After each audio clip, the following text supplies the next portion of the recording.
Hey y'all, welcome back. Today we're checking out Depeche Mode and Enjoy the Silence, from parody to royalty.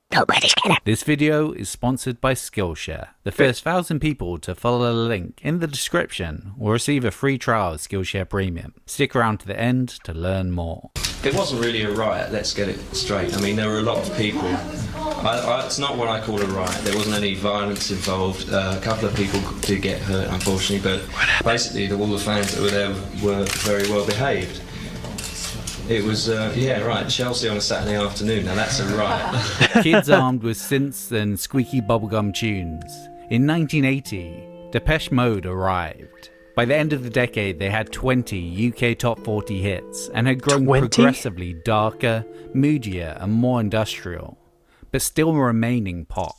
However, in the US, they were not mainstream, known mostly by listeners of Anglophile college radio DJs, and seen alongside the Smiths, Cure, New Order, and XTC as alternative. Though this cult appeal made them one of the biggest US concert draws of the late 80s, they couldn't back that up in album sales. But 1990's Violator would change that, and alongside Personal Jesus, its second single would solidify that after a decade as a band, they could still have the biggest songs of their career, defining modern rock crossover hits in the process. This is New British Canon, and this is the story of Enjoy the Silence. Okay, great. I don't know much about Depeche Mode. I know the song Personal Jesus, but that's about it. They had 20 top 40 hits in the UK. That's a lot. More than I have. Let's learn about Depeche Mode. I know it's Depeche Mode, I'm just kidding.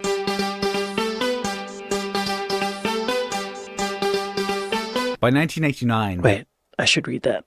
Depeche Mode, Saviors and Punchline, 1980 to 88, Everything Counts, Leather Skirts, and the Rose Bowl. That's nearby. Oh, just can't get enough. By 1989, Depeche Mode were looking to leave their past behind. When they emerged at the beginning of the 80s with their first UK hits. New life, I just can't get enough. I have heard that. They had acquired an image. That of the inoffensive, chirpy synth poppers from Basildon, peers of Haircut and 100 and Kajagoogoo, and perfect for the front of teeny bopper magazines or interviews on Kids TV. You must get asked this a million times. I always call Depeche Mode. I still hear people calling you Depeche Mode. Well, we sort of, we don't really mind that much. In all meanings of the word, like that. Depeche Mode were a pop band. The serious UK music weeklies saw them as a joke. I think it's partly true that we've been misunderstood, but probably better to say we've been ignored.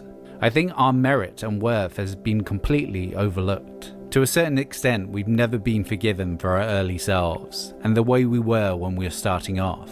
We were very sickly, ultra nice, and in some ways that was the charm, but it also got on people's nerves. I guess I don't really know much about... I don't know much about Depeche Mode. I don't know much about early Depeche Mode. Show me on Apple iTunes. I just want to hear their first or second album, you know? Oh, I see Enjoy the Silence is their top song, and Personal Jesus is the second song. Have I heard Enjoy the Silence? Probably. I've heard I Just Can't Get Enough. Wow, they have a lot of albums. Okay, let's skip the first album and go to the second album. Leave in Silence.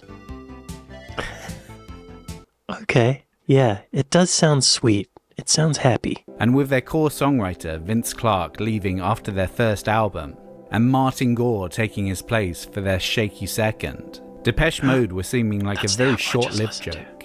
But they kept getting hits. Everything counts in large amounts. In spite of some awkward lyricism, I want to hear that again. Everything counts in large amounts. I like the chord change at the end of that. I want to hear it again. Everything counts in large amounts. Okay. Yeah. Some really well done production in that. And there's like a chromatic, like a half step chord change there that I really like. Everything counts in large amounts. in spite of some awkward lyricism. Our career in That's good rhyming. 1983's Everything Counts, reaching number 6, showed that they could potentially outlive Haircut Number 100. 6. To further separate themselves from the flash-in-the-pan synth poppers, they took notes from industrial projects like Germany's Einstürzende Neubauten.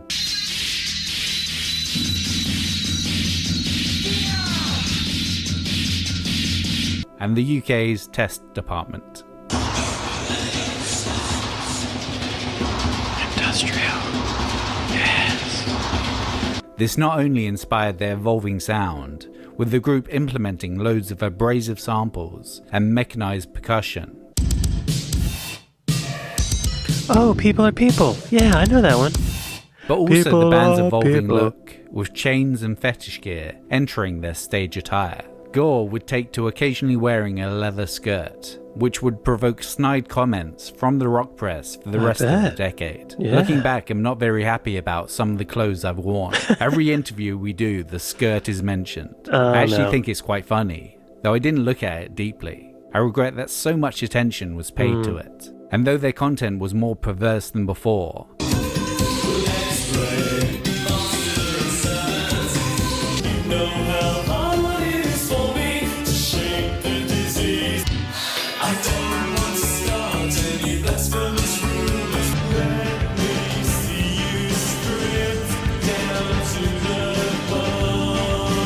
Master and Servant, Shake the Disease, Blasphemous Rumours, and Stripped were all top 20 singles in the UK. 1986's Black Celebration would not only spawn hits, but because of Depeche Mode's inventive use of samplers,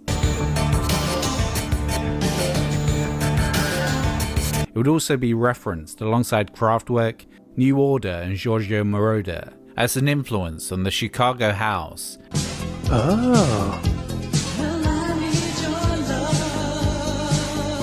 and Detroit techno scenes.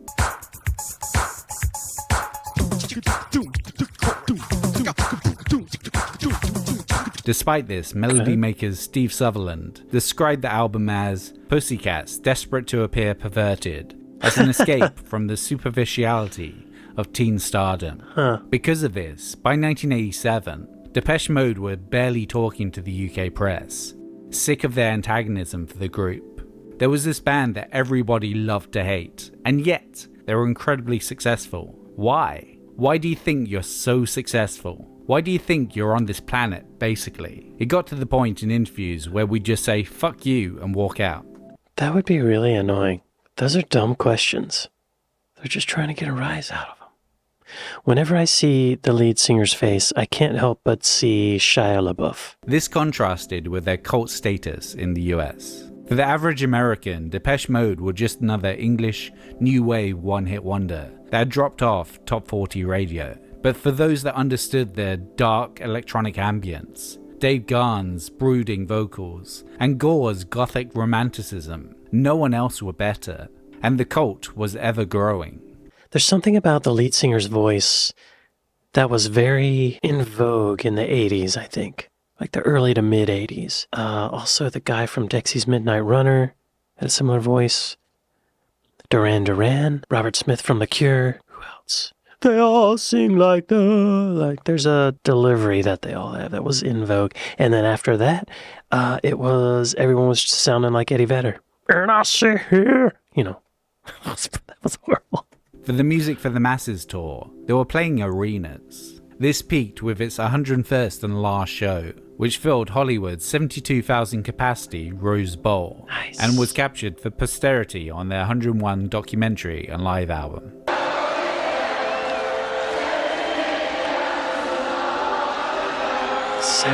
But Depeche Mode needed album sales to match, and their next album would prove if they could meet the challenge.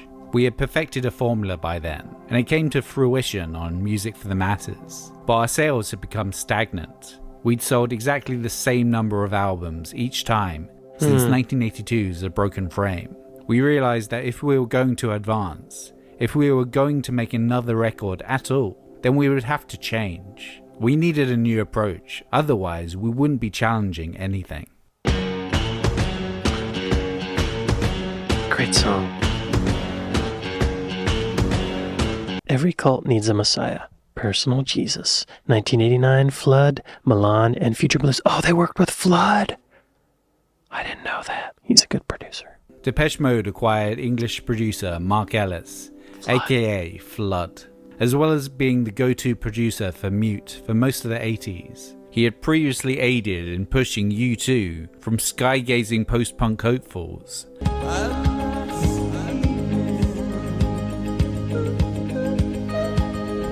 to the biggest band in the world on 1987's The Joshua Tree, which was exactly the kind of push that Depeche Mode were looking for. Having decided to jet to Berlin and Paris for Black Celebration and Music for the Masses respectively, as to evade scrutiny from head of Mute, Daniel Miller, they again chose to make the album a European affair. During that They wanted to get away from their A&R guy, or the label guy. That's a good idea. Get out of the country. During that time in our career, we were quite experimental in our choices of recording locations. And we loved the idea of going off and making each album an adventure. Yeah. We recorded the majority of Violator in Milan, which was really good fun. How we got anything done, I don't know, because we were out partying most nights. As well as Milan, they recorded in London, New York, and Geneva in Denmark. The sessions New lasting York? 8 months in total. But the first song to materialize I'm sorry. Oh, where did they record in New York? Electric Lady. Yes. Jimi Hendrix's studio in New York. I've been there. in Denmark. The sessions lasting 8 months in total. But the first song to materialize was Personal Jesus. Yes.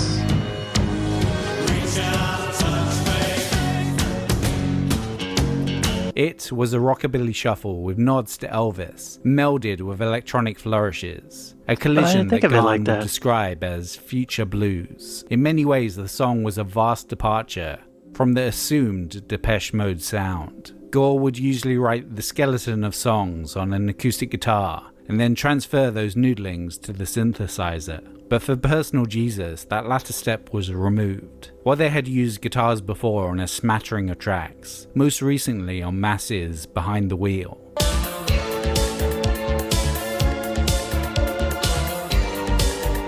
This was the first time where the guitar would be the dominant instrument. Oh, that's a great riff. It also showed an interest in blues and pure Americana that had previously only been hinted at on their Route 66 cover. Yo, yeah, wow, I don't think of that song as blues, but I guess it is. It's swung. Route 66. Yo, I'm not going to tell you where I live, but I live very near Route 66. It becomes Sunset Boulevard in Los Angeles. Anyway. Americana that had previously only been hinted at on their Route 66 cover.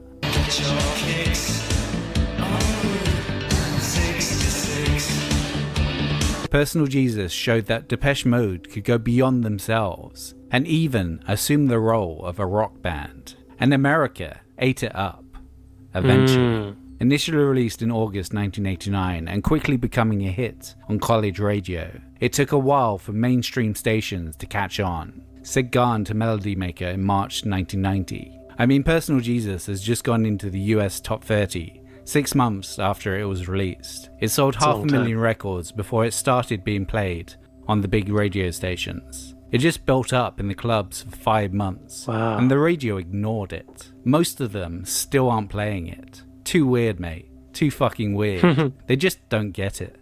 The 12-inch version of Personal Jesus would go gold, and was the highest selling 12-inch that Warner Sire ever distributed, outselling anything by Madonna or Prince. What? By the time Personal Jesus had gone number 28 on Billboard. What? Hang on.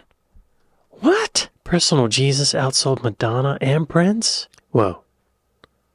Y'all, I paused it in the video, and when I search for it, this same frame shows up. Synchronicity.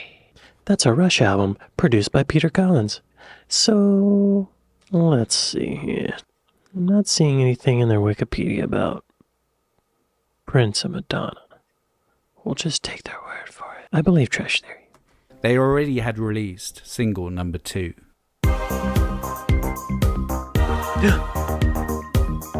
Oh, yes. Okay, that's Enjoy the Silence. That sounds familiar. I do know that. From Serene to Danceable, Enjoy the Silence. 1989 collaboration, Pet Shop Boys, and maybe Hair. Oh. And I gotta do that to get around the algorithm, you know. So. The way Depeche Mode had previously... Hear that again. Two.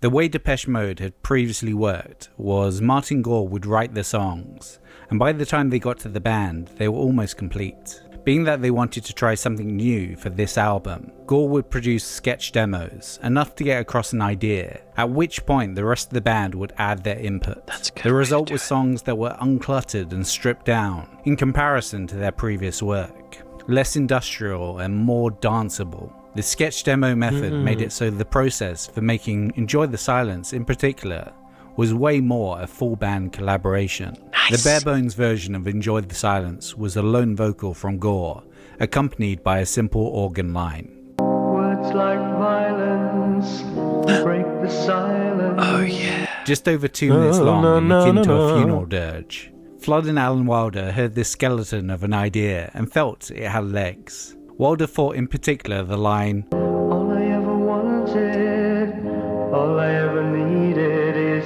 here. Yes, of course I know this song. Yes. reminded him of Pet Shop Boys. Wanting to rearrange the track without interruption, Wilder and Flood suggested the rest of the band take off for the weekend. Once they returned, the band found that the song had been transformed by upping the tempo and adding a dance beat. Words like violence break the silence. While most of Depeche Mode were instantly smitten by the reworking of the song, its songwriter felt that it was missing its original intention. I was very wary of this at first. I thought the very nature of the song was, enjoy the silence. So it ought to have a very serene atmosphere. It took me a while to get used to the idea, That's a but as we valid took it point. further that way with the guitar riff, it really pulled together. As well as Gore's addition of a simplistic New Order styled guitar line.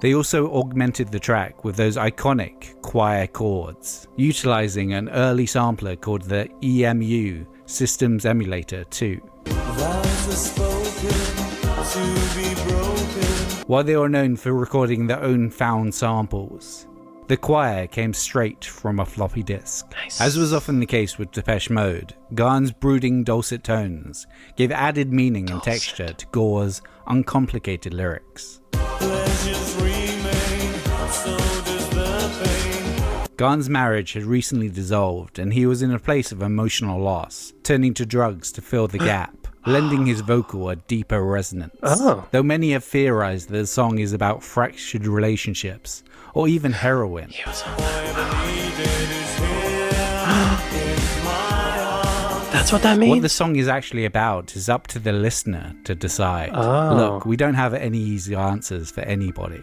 I write from my own personal experiences. How someone else wants to interpret them is fine with me. I keep my meanings open-ended because any reaction to a song is a valid one. He's The an album artist. version of the track concludes with a hidden instrumental known as Interlude Number 2, Crucified.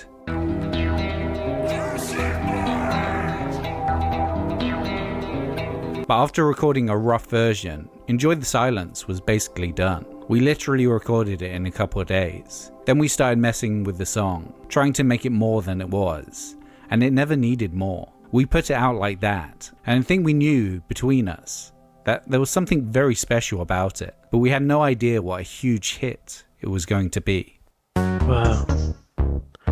How Violator cracked the top 10 1990 modern rock radio, riots, and smashing perceptions.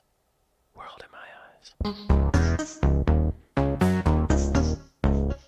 Enjoy the Silence would be released 2 months into the 90s. In a way, the song is a perfect bridging point, still using the synths and samplers that were a staple of the 1980s, but adding the kind of guitars and dance beats that would hit mainstream reappreciation Yeah. in the 90s. Yes, it in the would. US, Enjoy the Silence appealed not just to the Depeche cult and college radio, but mainstream stations latched onto it as well. The song would define what was possible from modern rock radio. As a nebulous classification, the term just referred to rock music that had a basis in punk, modern as opposed to classic rock.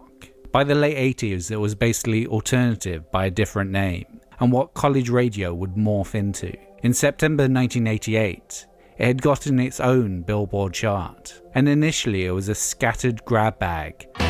Here you go, way too fast.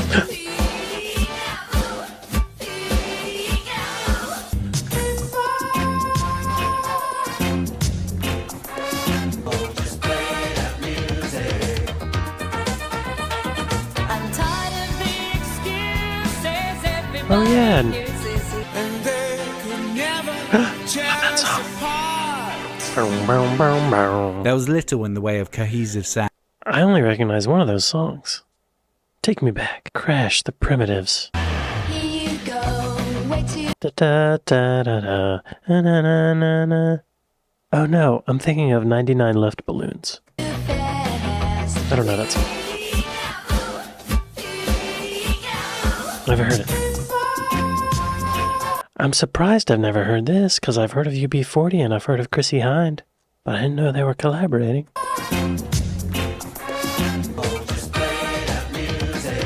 Never heard of Big Audio Dynamite. I'm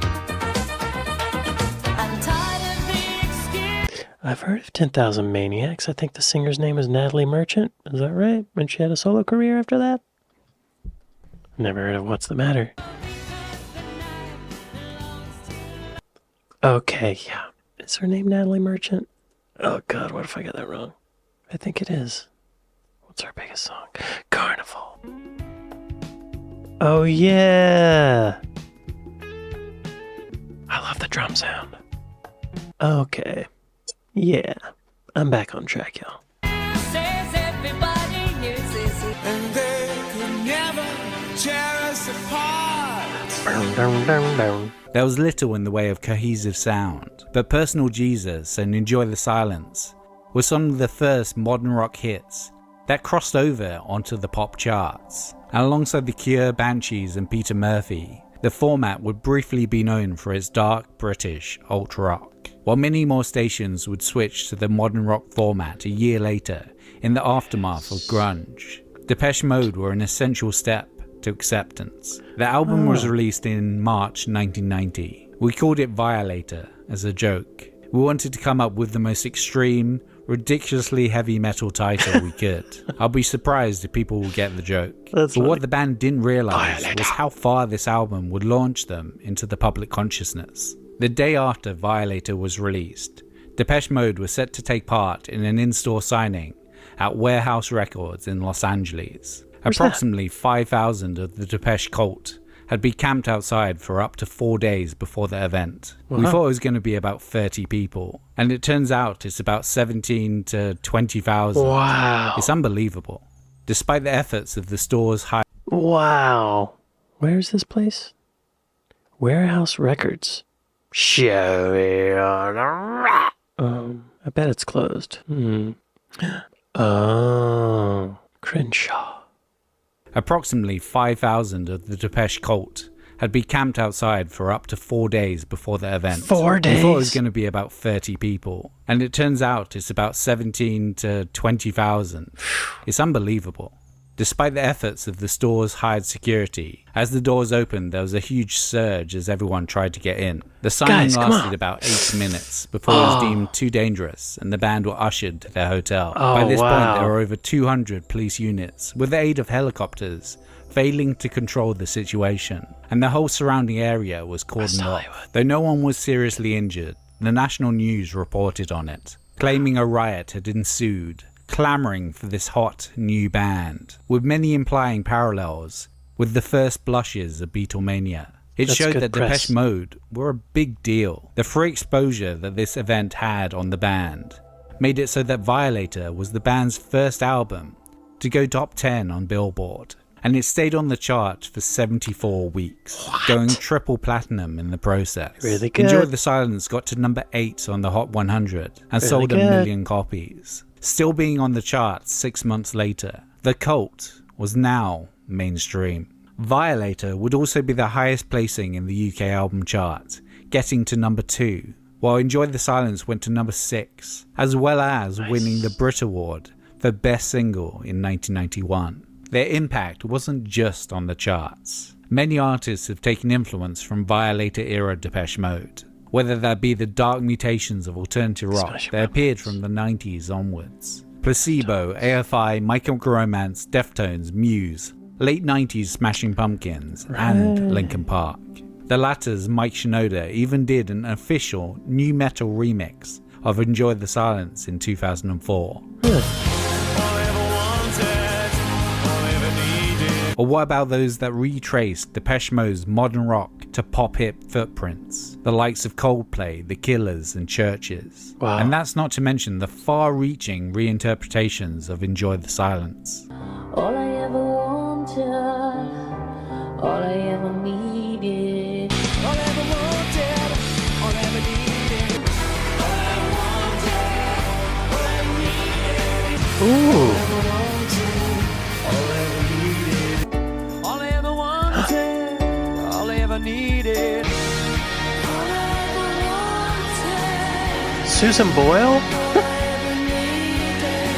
The Good thing for I'm most her. proud of is the fact that we seem to have influenced people right across the board, in all different genres of music. Metal bands and Susan Boyle. Though it took them 10 years, they had become one of the biggest bands in the world. That's and amazing. the UK rock press finally had to reassess their preconceptions of Depeche Mode. They had earned credibility on their own terms. Perhaps we should have described ourselves as a rock group. Maybe if we'd done that, people would have taken us a bit more seriously. But we aren't. Maybe. We are a pop group, and proud of it. Good. The only songs I can write are pop songs, no matter how dark and pervy some people might find them.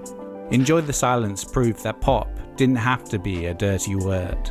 Why they went for the more heavy metal album title for it. With Violators' widespread mainstream acceptance, Depeche Mode finally silenced critics and actually made music for the masses. Great story. Do you hear that? Skillshare? That's your life ticking away. Maybe you're thinking you should do something with it. Well then, Skillshare may be the service for you. Thanks for watching. Did you know Converge did a Depeche Mode cover? What's No. your favourite Depeche Mode cover? Comment down below and I don't know. subscribe and hit that bell. Probably Susan Boyle, I guess. It's the funniest. Wow. All I ever wanted, all I ever needed is you. Wow. I never would have thought that he was alluding to substances. Yeah, I guess I thought the only Depeche Mode song that I knew was Personal Jesus, but I know Enjoy the Silence. I know another song that I already forgot the name of. Wow, man, it took 10 years to get to that point. They had success before that, but it sounds like they were kind of struggling to make ends meet up until then. You know? 10 years. Ah, wow. I mean, half of that time would make people quit. Y'all be sure to go to Trash Theory and like and subscribe. And if you made it this far in the video, maybe give me a like and subscribe. Thanks to my patrons. Thanks to my Buy Me a Coffee folks. Thanks to y'all for watching this with me. And I'll see you next time. Later.